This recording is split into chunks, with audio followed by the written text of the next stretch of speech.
کی سمجھ ہے، یہی خوارج کی سمجھ، یہی خوارج کی علامت ہے کہ اپنے دماغ سے کوئی چیز سمجھنا، صحابہ کے عمل کو بازو رکھ دینا، یہ خوارج کی علامت ہے۔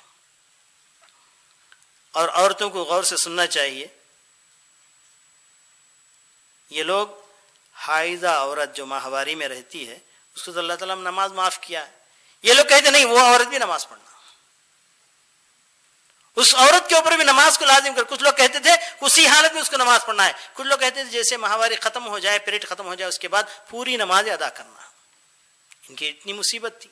آج جماعت المسلمین میں شریک ہونے والے، جماعت المسلمین میں جانے والے بہت سے لوگوں کی کہ میاں بیوی کے درمیان کن حالات کی وجہ سے طلاقیں ہو گئی، پھر انہوں نے توبہ بھی کیا۔ آج بھی ایک جماعت ہندوستان کے اندر ہے جماعت المسلمین کے نام سے، یہ جتنی علامتیں، جتنی غلطیاں خوارج کی وہ تمام کے اندر وہ لوگ مبتلا ہیں۔ بالکل ان کا طریقہ ویسی ہی ہے، آپ کو سلام کہیں گے لیکن چھپا کر السلام علیکم بولیں گے، السلام علیکم نہیں بولیں گے۔ کسی مسجد میں جا کر کسی کے پیچھے وہ لوگ نماز نہیں پڑھیں گے، یہ خوارج کی علامت ہے۔ اور اسی طریقے سے یہ لوگ چھوٹی چوری ہے، بڑی چوری ہو، جیسے بھی چوری ہو، کہتے تھے کہ اس کے اندر ہاتھ کاٹنا ہی، وہ بھی یہاں تک مونڈے تک، جبکہ پیارے نبی صلی اللہ علیہ وسلم صحابہ کا طریقہ یہ تھا کہ وہ یہاں تک کاٹا جاتا تھا، اور وہ بھی چوری کے لیے بھی شرطیں لگائی جاتی تھی کہ اتنا ہو تو ہی اس کے اندر کاٹنا ہے، اور مال محفوظ جگہ ہو تو ہی کاٹنا ہے۔ تو بہرحال یہ تمام چیزیں ہی یہ کم سمجھی کی علامت ہے۔ تو یہ خوارج کی چند علامتیں تھی اور چند غلطیاں تھیں آپ کے سامنے پیش کی گئیں۔ تھوڑا سا بریک دیا جائے گا، اس کے بعد پھر ہمیں غلطیاں تو معلوم ہوگی، اب ہمیں کرنا کیا ہے، اس کے بعد ہمیں کرنا کیا ہے۔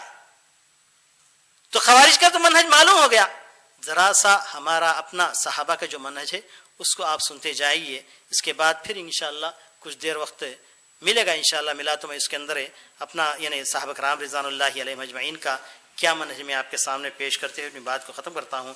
اللہ تعالیٰ سے دعا ہے کہ اللہ تبارک تعالیٰ وہ تمام غلطیاں جن جن غلطیوں میں خوارج پڑے ہوئے ہیں، اللہ تعالیٰ ان تمام غلطیوں سے ہمیں بچائے، اور ان جماعتوں سے بھی اللہ تعالیٰ ہمیں دور رکھے جو خوارج کی فکر رکھتے ہیں، خوارج کے نعرے لگاتے ہیں، یا خوارج کے سمجھ کے جیسا قرآن و حدیث کو سمجھتے ہیں۔ اللہ تعالیٰ ہمیں دور رکھے اور ہمیں صحابہ کرام رضوان اللہ علیہم اجمعین کے منہج پر اللہ تعالیٰ ہمیں چلائے، اور قرآن و حدیث سے دلچسپی رکھنے اور قرآن حدیث کے کو فالو ہونے اور اسی کی اتباع کرنے کے اللہ تعالیٰ ہمیں توفیق عطا فرمائے۔ ربنا تقبل منا انك انت السميع العليم وتب علينا انك انت التواب الرحيم واخر دعوانا الحمد لله رب العالمين۔ جی جی جی جی فرمائیے۔ جی جی صحیح بات ہے۔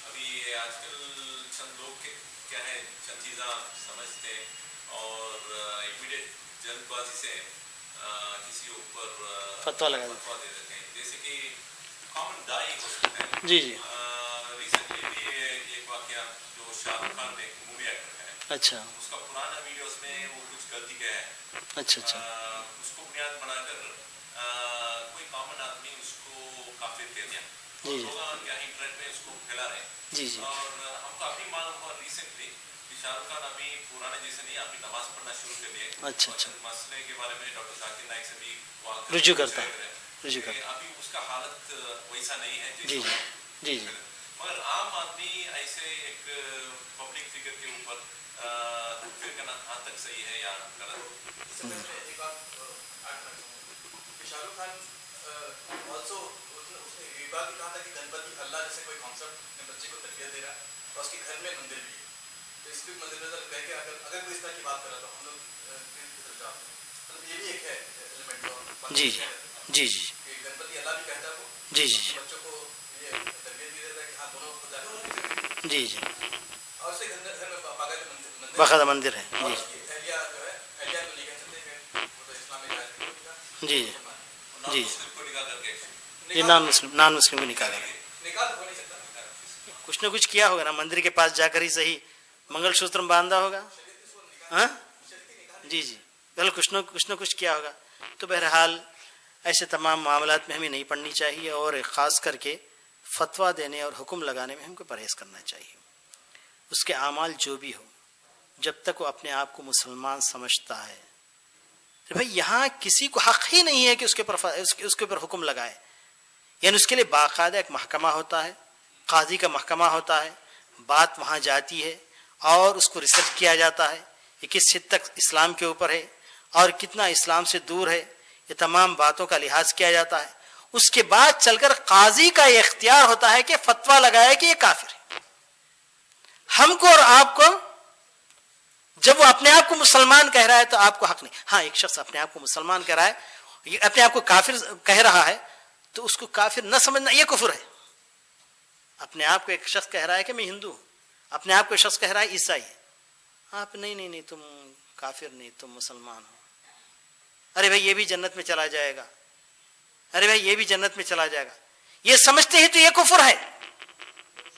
اس کے برعکس ایک آدمی 1000 گناہوں میں پڑا ہوا ہے, کہتا کہ میں مسلمان ہوں, آپ کو حق نہیں پہنچتا کہ اس کو کفر کے دائرے میں پہنچ جائے.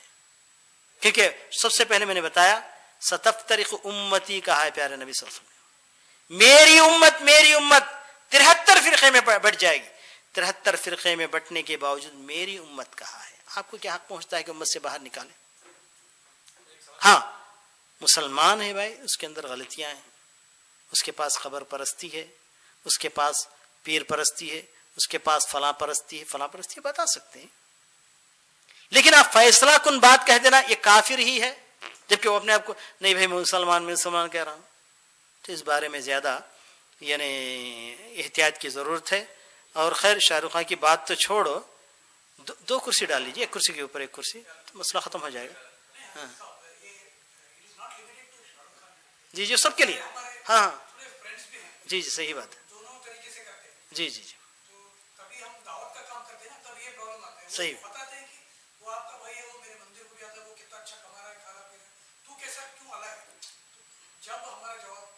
جی تو کہنا چاہیے کہ دیکھو وہ یعنی مندر کو جا رہا ہے تو غلطی کر رہا ہے, شرک کر رہا ہے. ہاں شریک ہو رہا ہے, وہ غلطی کر رہا ہے, شرک کر رہا ہے. کہیے کہ تم شرک کر رہے ہو, اسے نصیحت کرو, باز لاؤ. لیکن حکم لگا دینا کہ تو اسلام سے باہر نکل گیا, تو کافر ہو گیا, یہ ہمارا اور آپ کا کام نہیں, یہ یعنی قاضی کا کام ہے, قاضی حکم لگائے گا. جی چیزیں بتا رہے ہیں وہ ایک ایسے مرحلے میں, ایک ایسا انوائرمنٹ میں جہاں پر اسلام نافذ ہے اور جہاں پر ایک قاضی ایک انسٹیٹیوشن برقرار ہے. جی ہمیں پتہ ہے یہ انسٹیٹیوشن اب بالکل برخاست ہو چکی ہے کئی سالوں سے. جی تو بالکل ختم ہو گیا. اور آج کے موجودہ حالات میں قاضی کا تو تصور ہی نہیں ہے. جی اب اس کے بعد ہر معالج میں, خاص طور پہ ہندوستان میں ہم لوگ دیکھتے ہیں کہ ایسا چیز قائم کیا جا رہا ہے کہ ایک آئیڈینٹی آف مسلم, اس کو کمپرومائز کرنے کی پوری کوشش کی جا رہی ہے. صحیح اور یہ بھی مسلمان ہے, اس طرح کے مسلمان بنو. اس وجہ سے مجھے سارا سمجھ میں آتا ہے کہ سارے کے سارے اس طرح کے مسلمان کو پاپولرائز بھی کیا جاتا ہے, اور اسلام کا جو ڈیفینیشن ہے جو اس کو ہی کمپرومائز کیا جا رہا ہے. تو اب یہاں پر ایسی ہم لوگ بات کریں کہ یہ بھی مسلمان ہے, یہ بھی مسلمان ہے, تو بہت کنفیوزنگ مل جاتا ہے. جی کہیں نہ کہیں ہم لوگ کو ایک لکیر تو لگانی پڑتی ہے کہ ہاں یہ مسلمان کے دائرے میں ہوتا ہے, یہ مسلمان کے دائرے میں نہیں ہوتا ہے. تو ہم یہاں بھی شرک کیا, وہ دائرے سے نکل گیا. جو بھی قبر کے پاس جا کر اس کا طواف کیا, دائرے سے نکل گیا. جو بھی چادر چڑھاتا وہ دائرے سے نکل گیا. یہ آپ کھل کر کہیے, اس کو کہتے ہیں حکم عام.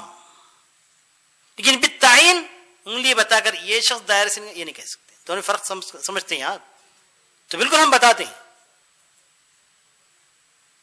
کیا ہے معلوم ترا منہ کفرن بواہن.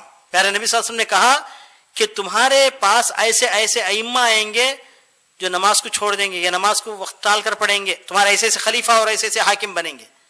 تو نبی صلی اللہ علیہ وسلم نے کہا کہ اس کی اطاعت کرو. معلوم ترا منہم کفرن بواہن, واضح کفر ان سے نہ دیکھ لو. واضح کفر دیکھ لیا تو بات ختم کر دو. تو ہم بتاتے ہیں کہ جو بھی کفر کیا وہ اسلام کے دائرے سے نکل گیا. جو بھی قبر کے اوپر چادر چڑھایا وہ اسلام کے دائرے سے نکل گیا. جو بھی قبر کا طواف کیا وہ دائرے سے نکل گیا. ہم بتاتے ہیں جو بھی یعنی مطلب ہے کہ بتوں پر چڑھائے ہوئے کھانے کو کھا لیا وہ اسلام کے دائرے سے نکل, ابھی بتاتے ہیں یہ دائرہ ہم بتاتے ہیں, یہ حکم عام ہے یہ. لیکن آپ کسی شخص کو ٹارگٹ کر کے, کیونکہ وہاں پر 3 شرطیں ہیں. وہ جو کر رہا ہے جاہل ہے کہ یعنی عالم ہے, جانتا نہیں ہوگا. جب تک کہ اس کو علم نہ ہو جائے اور جہل جیسی چیزیں مانے نہ ہو اس کا آپ حکم نہیں لگا سکتے. اور اسی طریقے سے وہ جو کر رہا ہے کسی تعویل کے ساتھ تو نہیں کر رہا ہے. اگر صحیح تعویل وہاں پر کوئی نظر آتی ہے تو اس وقت بھی یہ اس کے دائرے سے نکل جاتا ہے. بالتعین فتویٰ لگانا حکم دینا یہ ناجائز ہے. بالعموم فتویٰ لگانا یہ بالکل جائز ہے, بالکل جائز ہے. آپ کہہ سکتے ہیں کہ جو شخص صحابہ کو گالی دیا وہ کافر ہے, اسلام کے دائرے سے نکل گیا, آپ کہہ سکتے ہیں. لیکن یہ نہیں کہہ سکتے شیعہ پورے کے پورے شیعہ کسی شیعہ کو بتا کر یہ کافر ہے, نہیں کہہ سکتے, آپ کے اختیار میں نہیں ہے. تو یہ چیز کو سمجھنی ہے. آج مسلمان اس بات کو سمجھ جائے تو بہت سے مسائل حل ہو جائیں گے. اس بات کو سمجھنے کی آج بڑی سخت ضرورت ہے, بڑی سخت ضرورت ہے اس بات کو سمجھنا ہے. تو ہم یہ نہیں کہتے کہ انلمیٹڈ ہم نے چھوڑ دیا ہے, ایسی بات نہیں ہے. جس نے بھی کفر کیا, جس نے بھی شرک کیا, وہ اسلام کے دائرے سے نکل گیا. جس کو بھی شرک کرتے ہوئے دیکھتے ہو اس کے پیچھے نماز نہ پڑھو. جو بھی کفر کا کوئی کلمہ کہتا ہے اس کے پیچھے نماز نہ پڑھو, یہ ہم بھی کہتے ہیں. لیکن فلاں یہ کافر ہے اور یہ مشرک ہے, بالتعین نہیں کہہ سکتے, عموماً آپ بات کہہ سکتے ہیں. جی ہاں, اس چیز کو اچھی طرح سمجھنے کی ضرورت ہے. اور کوئی بات؟ کسی سسٹم کو حساب لگا کے کسی سسٹم کو برا کہا جا سکتا ہے. جیسے کوئی شرک کر رہا ہے, چادر چڑھا رہا ہے, اس کو برا کسی کے تعین نہیں کیا سکتی. تو جو مشرق وسطیٰ کے جو عمرا ہے, حکمہ ہے, جو سسٹم میں جو خرابی ہے, اگر اس کے اوپر کوئی تنقید کرے, اس سسٹم کو چینج کرنے کے لیے اگر خروج کرے تو اس کے بارے میں کچھ نہیں کرنا چاہیے. وہاں پر نصیحت کرنی چاہیے. علماء کے لیے, انہیں حکام کے لیے نصیحت کرنی. یہی تو خوارج کا علامت ہے, یہی خارجی ہے جو حاکم وقت کے خلاف تلوار اٹھاتا ہے, حاکم وقت کے خلاف دوسروں کو بھڑکاتا ہے. تو خوارج کی دو قسمیں بتائی گئی, ایک تلوار اٹھاتے ہیں, دوسرے تلوار اٹھانے پر ابھارتے ہیں, القعت کہا جاتا ہے ان کو. یہ بہت بڑی غلطی ہے, خارجیت ہے, یہی خارجیت ہے, اور اس کے علاوہ کوئی خارجیت نہیں ہے. ہاں نصیحت کی جا سکتی ہے, سمجھایا جا سکتا ہے, نصیحت کی جا سکتی ہے, لیکن ان کے خلاف لوگوں کو بھڑکانا, انتشار پھیلانا, یہی خارجیت ہے. یہ جائز نہیں ہے, اسلام میں جائز نہیں ہے. اور یہی تو خروج ہے. یہ سارا محاذرہ جو صبح سے جو محاذرے چل رہے ہیں اسی کے لیے چل رہے ہیں, یہ خروج ہے. اسی کی ذوق کو لے کر کے وہ تو نصارہ یہودیوں سے تعلقات کو اپنے بڑھاتے چلے جا رہے ہیں. جی نصیحت کیجیے, نصیحت کیجیے. آپ اس کے مسئول نہیں ہے نا. آپ اللہ تعالیٰ نے آپ کو جو جسم دیا ہے, آپ کو جو گھر دیا ہے, آپ کو جو خاندان دیا ہے, اس حد تک آپ مسئول ہیں. وہاں فلاں حکومت کے کیا ہو رہا ہے, فلاں حاکم کیا ہو رہا ہے, اس کے بارے میں کل قبر کے پوری اس کے ساتھ پورے وثوق کے ساتھ کہتا ہوں کہ آپ کو نہیں پوچھا جائے گا. آپ کو پوچھا جائے گا, آپ کیوں پریشان ہیں؟ آپ اپنے آپ کی اصلاح کرو, اپنے پڑوسیوں کی اصلاح کرو, اپنے بھائیوں کی اصلاح کرو. اصلاح کرتے کرتے جب صالح معاشرہ قائم ہوگا تو اللہ تعالیٰ تم میں سے ایک کو حاکم بنائے گا جو اسلام کے برابر آپ کو چلائے گا. کیف ما تکونوا یولی علیکم, تم تو کچھ نہیں ہو. اللہ اکبر. آج اگر مسلمان اسلام کے دائرے سے آگے بڑھ کر ایمان کے دائرے میں, ایمان کے دائرے سے بڑھ کر اگر احسان کے دائرے میں چلا جائے گا تو آج ویسا ہی انسان آپ کے اوپر حاکم آئے گا. من عادی لی ولیا فقد آذنتہ بالحرب, جو شخص میرے دوست کو کوئی ستاتا ہے تو میں اس کے خلاف جنگ کا اعلان کرتا ہوں. اللہ تعالیٰ کہتا ہے کس شخص کو جو احسان کے درجے پہ پہنچ چکا ہے. اب احسان کے درجے پہ پہنچ کر ہی بتاؤ. ولا یزال العبد یتقرب الی بالنوافل, نوافل کے ذریعے بندہ اللہ کے قریب پہنچتا ہے, پہنچتا ہے, پہنچتا ہے, حتی احبہ, یہاں تک کہ میں اس کو چاہنے لگتا ہوں. وَإِذَا أَحْبَبْتُهُ أَكُونُ سَمْعُهُ الَّذِي يَسْمَعُ بِهِ وَبَصَرُهُ الَّذِي يَبْصُرُ بِهِ, میں اس کی آنکھ بن جاتا ہوں جس سے دیکھتا ہے, اس کے کان بن جاتا ہوں جس سے وہ سنتا ہے. وَيَدُهُ الَّتِي يَبْطِشُ بِهَا, اس کا میں ہاتھ بن جاتا ہوں جس سے پکڑتا ہے. وَرِجْلُهُ الَّتِي يَمْشِي بِهَا, اس کا میں پیر بن جاتا ہوں جس سے وہ چلتا ہے. وَإِذَا سَأَلَنِي لَأُوتِيَنَّهُ, اس مقام پر پہنچ کر مجھ سے سوال کرتا ہے تو میں ضرور دے کر ہی رہوں گا. استعاذنی لأعیذنہ, اگر مجھ سے پناہ چاہتا ہے, حفاظت چاہتا ہے, میں اس کی حفاظت کر کے رہوں گا. ذرا اونچے تو اٹھ کر دیکھو, ہم کہاں اونچے اٹھے. فلاں کے اوپر اعتراضات کرتے ہیں, فلاں حاکم کے اوپر فتوے لگاتے ہیں اور دوسروں کو بھڑکاتے ہیں, احتجاجات کرتے ہیں, امن کے اندر خلل ڈالتے ہیں. یہ ہمارا شیوا ہے. ہماری دعاؤں کو اللہ تعالیٰ کیسے قبول کرے گا؟ اپنے آپ کو بناؤ, اپنے آپ کو اونچا اٹھاؤ. وَمِنْهُمْ ظَالِمٌ لِنَفْسِهِ وَمِنْهُمْ مُقْتَصِدٌ وَمِنْهُمْ سَابِقٌ بِالْخَيْرَاتِ. اللہ تعالیٰ خود فیصلہ کیا ہے مسلمانوں میں کچھ ظالم ہیں, آج ہم ظالم ہیں, ہمارے فرائض برابر ادا نہیں ہوتے. وَمِنْهُمْ مُقْتَصِدٌ, کچھ میانہ روی سے چلتے. سابقٌ بالخیرات, بن کر تو بتاؤ, محسن کے درجے پر پہنچ کر بتاؤ. دیکھیے قوت دو قسم کی ہے. مسلمان آج بھی اعلیٰ بننا چاہتے ہیں, قوت دو قسم کی. ایک روحانی قوت ہے, روحانی قوت اپنے اندر پیدا کرو, اور مادی قوت یہ حکومتوں کا کام, حکومتوں کے حوالے کرو. کل فلاں بادشاہ اگر کسی حاکم سے, کسی یورپی ممالک سے اگر تعلقات رکھا ہے, وہ کل قیامت کے دن پوچھے جانے والا ہے. ہم نہیں, آپ نہیں, اور ہم نہیں. تو یہ بالکل غلط ہے کہ اللہ تعالیٰ کا وعدہ ہے, وعد اللہ الذین آمنوا وعملوا الصالحات لیستخلفنہم فی الارض ویمکنن لہم دینہم الذی ارتضی لہم. اللہ تعالیٰ کا وعدہ ہے, تم ایمان لاؤ, عمل صالح کر کے بناؤ, بتاؤ سچے مسلمان, پکے مسلمان, محسن کے درجے کو پہنچ جاؤ, میں ضرور تمہیں حکومت سے نوازوں گا. ہم نے کہاں کیا؟ اور تمہارے دین کی تبلیغ کے لیے پورے وسائل تمہارے حوالے کر دوں گا, یہ اللہ تعالیٰ کہتا ہے. ہم اس درجے پر پہنچے نہیں. صرف دوسروں پر اعتراض کرنے, دوسروں پر فتوے لگانے, دوسروں کے بارے میں برا بھلا کہنے کے علاوہ ہمارے پاس کچھ باقی نہیں. ہر شخص اپنی جگہ دیکھے, ہاں تڑپے, نصیحت کرے, نصیحت سے بہت سے کام بنتے ہیں. تو دین النصیحہ, دین خیرخواہی کا نام ہے, دین خیرخواہی کا نام ہے. تو اللہ تعالیٰ مجھے اور آپ کو تمام مسلمانوں کو نیک توفیق سے نوازے.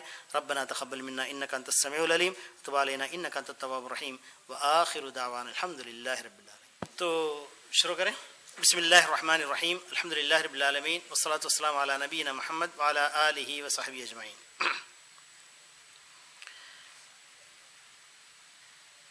محترم دوستوں اور بھائیوں, بزرگوں, اسلامی نوجوانوں اور معزز محترم اسلامی بہنوں, یہ ہمارے اپنے اس پروگرام کی چوتھی نشست ہے. الحمدللہ آج صبح سے خوارج کے بارے میں ہم ورکشاپ چلاتے ہوئے آئے ہیں. تقریباً بہت سی معلومات جو کتابوں میں پھیلی ہوئی ہیں, ان تمام کو میں نے اکٹھا کر کے مختصر بنا کر میں آپ کے سامنے پیش کر دیا ہے.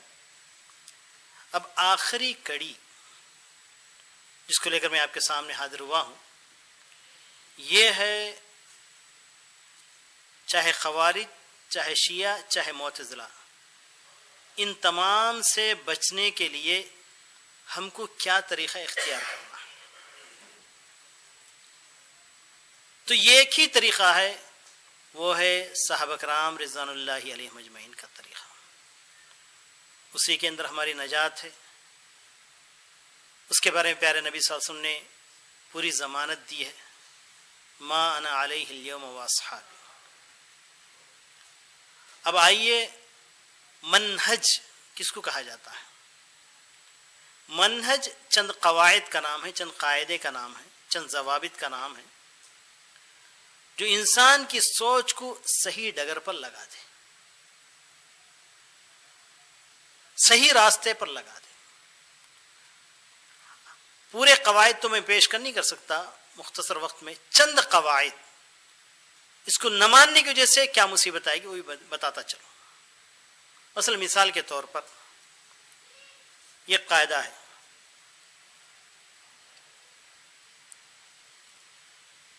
الایمان والیقین بجمیع نصوص الکتاب والسنہ.